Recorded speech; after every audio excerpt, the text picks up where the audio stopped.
Bismillahirrahmanirrahim. Assalamualaikum warahmatullahi wabarakatuh. Sahabat parameter 99 yang saya cintai dan saya banggakan dimanapun Anda berada. Kali ini kita akan membahas terkait pernyataan dari Ustadz Abdul Somad yang fatwanya mengacaukan se-Indonesia. Nah, itu direspon oleh Gus Islah Bahrawi terkait pernyataan-pernyataan dari Ustadz Abdul Somad, fatwanya yang mengacaukan se-Indonesia. Mari kita simak dan lihat videonya.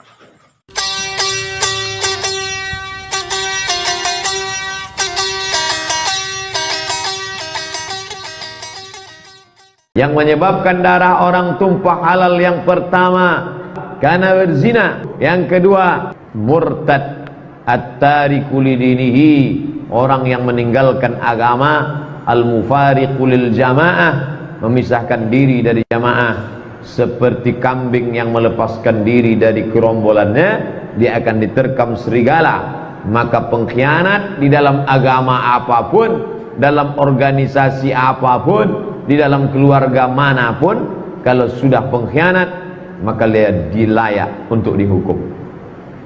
Ustadz Somad, ini keluarga kami, dah gimana ceritanya dia murtad, suami saya melarang menerima dia di rumah kami, apakah betul tindakan suami saya itu Pak Ustadz? Saya katakan tindakan dia itu tidak betul. Yang betulnya mestinya dipancung kepalanya. Saya hari ini selama 3 hari terakhir saya betul-betul dibantai oleh pengikutnya Ustadz Abdul Somad, karena saya berusaha membantah fatwa dia tentang harokah istishhadiyah dan harokah intiradiyah. Nah, ini selalu dipakai, percaya nggak Bapak?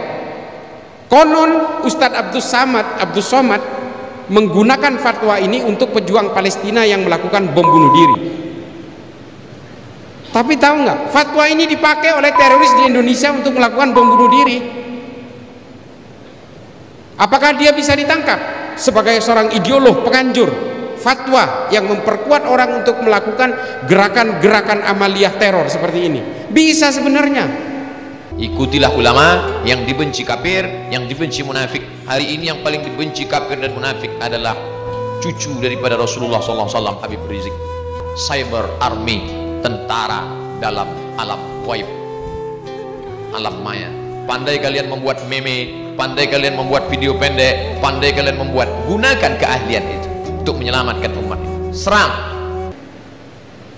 Cuma kita tidak perlu melakukan penegakan hukum untuk menangkap orang-orang seperti Abdul Somad. Abdul Somad yang harus sadar, ini kan membahayakan umat, Pak. Saya bantah itu. Ma'lim fil Thoriq yang ditulis oleh Said Qutb di Mesir untuk keperluan orang Mesir, untuk konsumsi politik Mesir, untuk melawan Presiden Gamal Abdul Nasser, pada akhirnya dipakai oleh gerakan teror di seluruh dunia. Saya berceramah dalam masjid di tengah orang Islam. Saya jawab menurut hadis Nabi, dilaporkan. Tak takutkah Ustadz Somad? Apa yang kutakutkan sebanyak ini orang membela? Ini loh kalau kebanyakan ceramah tapi sambil memelihara Harley Davidson. Saya nggak mau mencaci maki dia, enggak, tapi tolong ini diralat fatwanya, karena imbasnya kepada umat sungguh luar biasa, Pak. Saya pikir dia anti Wahabi, ternyata nggak juga, sama kelakuannya. Saya itu anti Wahabi karena dia menganjurkan kebencian dan mengkafir-kafirkan orang lain, ternyata ini sama. Ini yang saya maksud dengan upaya memecah belah kalangan Nahdien dari dalam. Yang mencaci maki saya karena saya melawan dari fatwanya UAS ini siapa? Orang-orang Madura juga, orang-orang NU juga, coba bayangin. Saya marah kalau ini, karena hasil dari interogasi terhadap berbagai teroris itu, salah satu yang menjadi rujukan adalah fatwa-fatwa dari ulama seperti Abdul Somad. Islam sudah mengajarkan anak kita gosok gigi bukan 3 kali, Salat subuh gosok gigi, salat zuhur gosok gigi, salat asar gosok gigi, salat maghrib gosok gigi, salat isya gosok gigi, salat tahajud gosok gigi, salat witir gosok gigi, salat duha gosok. Kata betul, orang Islam itu paling mudah dihasut untuk dipecah belah ketika dia diberikan dengan kepentingan-kepentingan politik. Dan hari ini kepentingan politik itulah yang mencerai-beraikan kita. Persoalan-persoalan politik. Oh, orang NU ini gemarnya itu menghormati para habaib. Dibuatlah sosok habaib, dipecah belah dari dalam. Selesai kita, Pak. Hari ini yang menjadi kerikil dalam sepatunya NU ya kelompok-kelompok FPI ini. Amaliyahnya sama, ubudiyahnya sama, tujuan politiknya yang berbeda. Ini saya berani kayak gini karena direkam. Kalau nggak direkam saya agak adem, Pak. Dan hari ini betul-betul membangun militansi yang luar biasa, yang keluar dari rel dan keluar dari basis-basis tasawuf dari ulama-ulama NU. Dari dulu ulama NU ini sudah mengajarkan kamu jangan membenci. Kalau ulama-ulama NU ini pada zaman dulu pasca kemerdekaan ini punya ambisi politik, nggak mau menerima Pancasila, jelas nggak bakal mau. Dia akan memaksakan faham-faham Islam sesuai dengan pemikiran-pemikiran Nahdlatul Ulama. Tapi apakah orang Muhammadiyah mau terima? Apakah orang Persis mau terima dengan pemikiran-pemikiran fikih yang berbeda? Ulama-ulama NU, Mbah Hasyim dan sebagainya ini menyadari semua ini.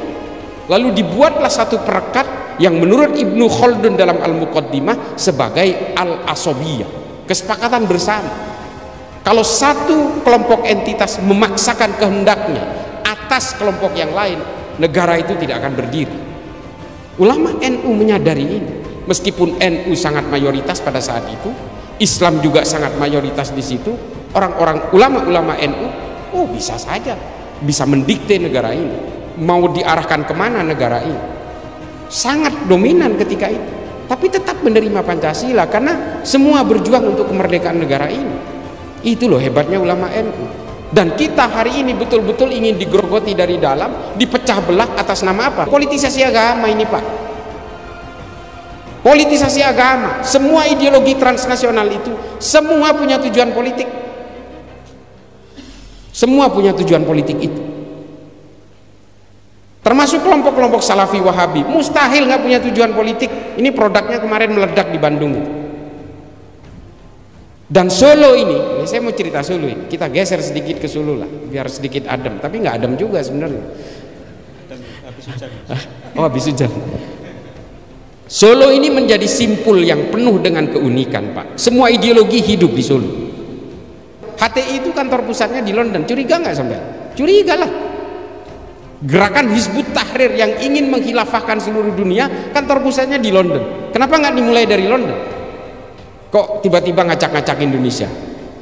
Dikatakan buatan Tuhan, buatan Allah, warisan Nabi Muhammad. Ayo kita bantah-bantahan soal itu. Terus tiba-tiba ini diakui dari ini buatan Tuhan, ini buatan orang Islam. Bukan. Sistem syura yang dipakai Khulafaur Rasyidin itu sudah dibikin oleh bangsa Romawi 1400 tahun yang lalu. Namanya Respublika Romana. Ini soal sejarah ini. Terus dikatakan, wah ini orang Islam wajib mendukung khilafah. Ini kan gaya-gayaan aja, ini kayak tukang sulap, Pak. Kita disuruh jangan pergi dari situ karena dia mau jualan obat. Dia terus membuat narasi-narasi supaya orang betah. Ini dari Tuhan atau bikinan umat Islam? Bukan, ini bikinan orang Romawi ketika menguasai kekaisaran Bizantium. Namanya Concilium Plebis, sama persis, cuma yang ini versi Islam, yang ini versi Romawi. Gitu aja. Terus dibilang ini bikinan Tuhan. Enggak. Ini hanya cara-cara politisasi agama aja. Karena kalau menggunakan agama mudah menipu orang. Orang mudah percaya untuk terhipnotis lalu mengikuti dia, lalu kita ikut serta mewujudkan ambisi-ambisi politik dia supaya menjadikan Indonesia ini negara khilafah. Menurut mereka, saya hari ini selama 3 hari terakhir saya betul-betul dibantai oleh pengikutnya Ustadz Abdus Somad karena saya berusaha membantah fatwa dia tentang harokah istishhadiyah dan harokah intiradiyah. Nah ini selalu dipakai, percaya nggak Bapak?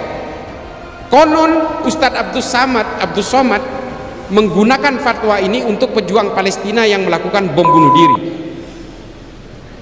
Tapi tahu nggak, fatwa ini dipakai oleh teroris di Indonesia untuk melakukan bom bunuh diri.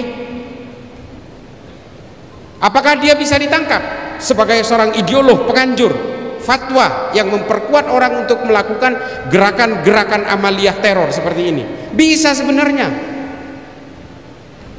Cuma kita tidak perlu melakukan penegakan hukum untuk menangkap orang-orang seperti Abdus Somad. Abdus Somad yang harus sadar ini kan membahayakan umat, Pak. Saya bantah itu. Ma'lim fil Thariq yang ditulis oleh Said Qutb di Mesir untuk keperluan orang Mesir, untuk konsumsi politik Mesir, untuk melawan Presiden Gamal Abdul Nasser, pada akhirnya dipakai oleh gerakan teror di seluruh dunia. Bukunya Abu Bakar Naji, seorang ulama Saudi bernama Idarat At-Tawahhush, akhirnya dipakai oleh kelompok-kelompok jamaah Islamiyah dan jamaah Ansarud Daulah di Indonesia. Ini kan bahaya. Ini loh kalau kebanyakan ceramah tapi sambil memelihara Harley Davidson. Saya nggak mau mencaci maki dia, enggak, tapi tolong ini diralat fatwanya, karena imbasnya kepada umat sungguh luar biasa, Pak. Saya pikir dia anti Wahabi, ternyata nggak juga, sama kelakuannya.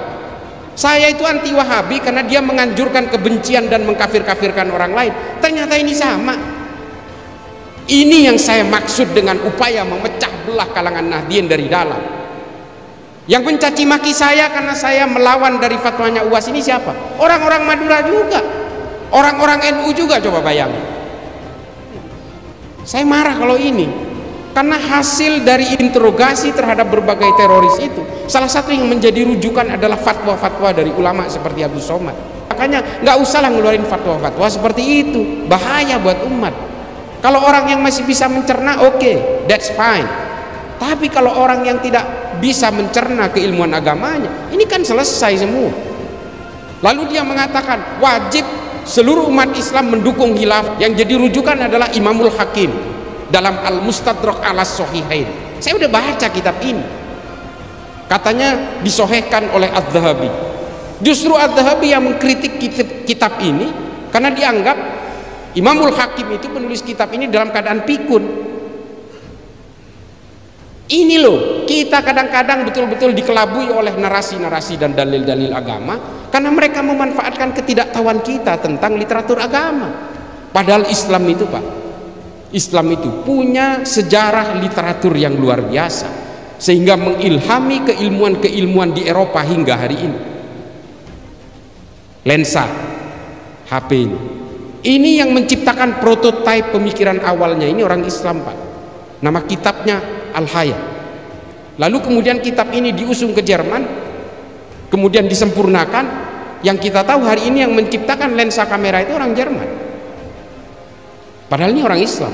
Yang membuat ordo dan klasifikasi berbagai tumbuhan dalam ilmu biologi itu orang Islam juga. Namanya Abu Bakar Ahmad Ad-Dinawari. Nama kitabnya An-Nabat. Akhirnya semua itu diusung ke sana, lalu dibuat teori-teori tentang mikrobakteri dan sebagainya ke Eropa, dan kemudian mengilhami kelahiran-kelahiran ilmu biologi, termasuk juga yang kemudian membuat teori Darwin. Berbagai keilmuan-keilmuan dalam Islam termasuk ilmu musik, Al-Farabi, Al-Kindi, filsafat-filsafat Islam di bawah Imam Ghazali, Ibnu Rushd, Jalaluddin Rumi dalam Fihi Ma Fihi, ini mengilhami berbagai gerakan-gerakan filsafat modern hari ini kepada orang Eropa. Semua bersanad kepada pemikiran orang Islam, Pak. Pemikiran Thomas Aquinas dalam Pemikir Katolik, nama bukunya Summa Theologica, ini diambil dari perdebatan Imam Ghazali dalam Tahafud Al-Falasifah dengan Ibnu Rushd dalam Tahafud At-Tahafud. Indah sekali Islam ketika berkenalan dengan ilmu pengetahuan, indah, Pak.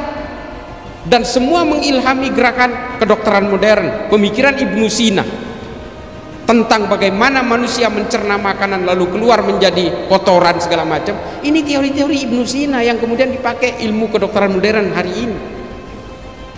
Kita kan nggak pernah melahirkan itu lagi. Karena apa?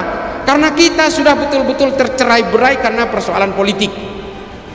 Politik semua yang menjajah kita hari ini, sehingga kita terpecah belah menjadi firqah demi firqah, menjadi sekte demi sekte,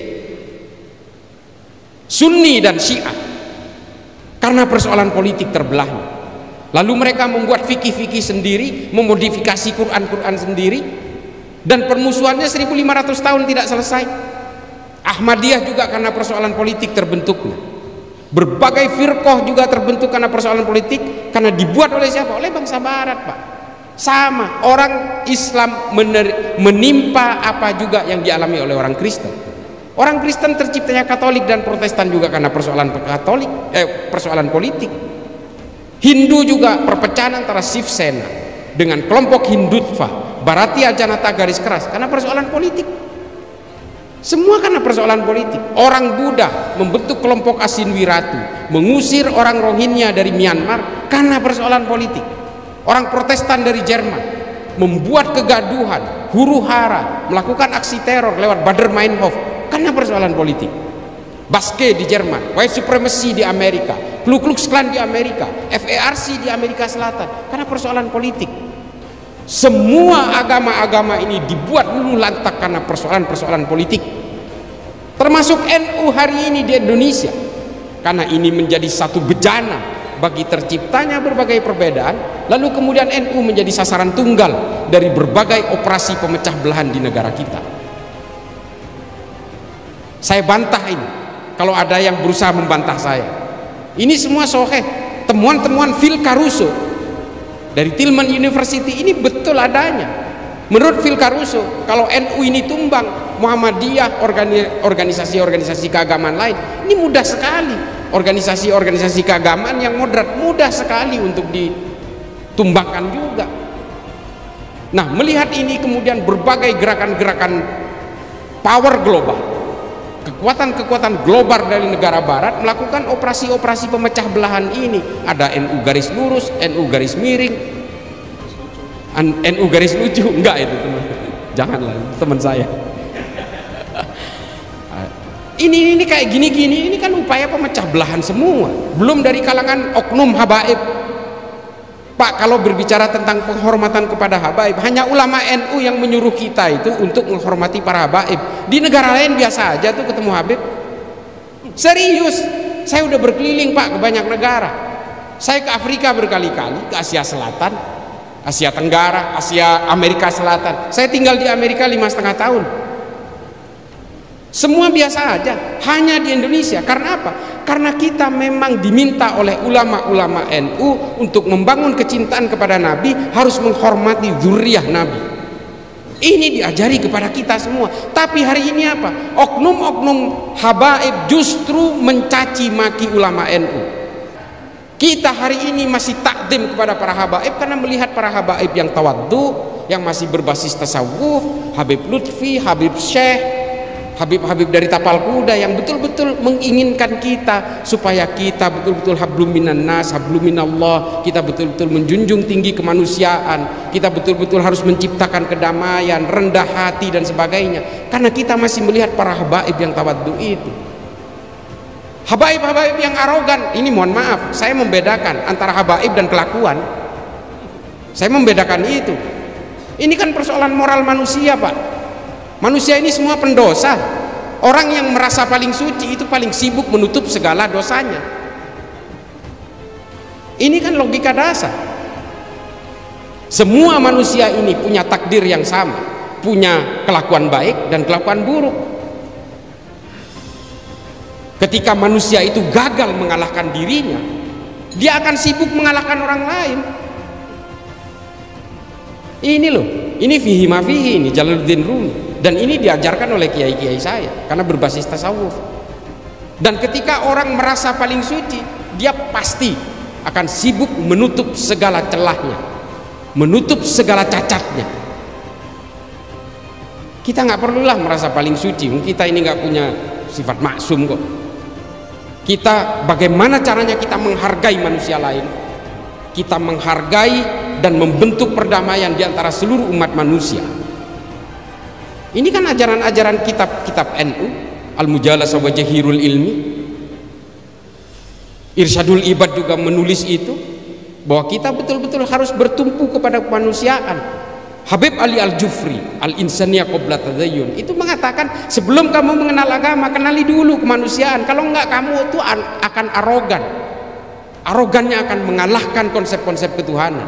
Kamu akan merebut wilayah-wilayah ketuhanan. Kamu akan sombong karena agamamu. Ini Habib Ali Al-Jufri, dan diterbitkan dalam berbagai bahasa.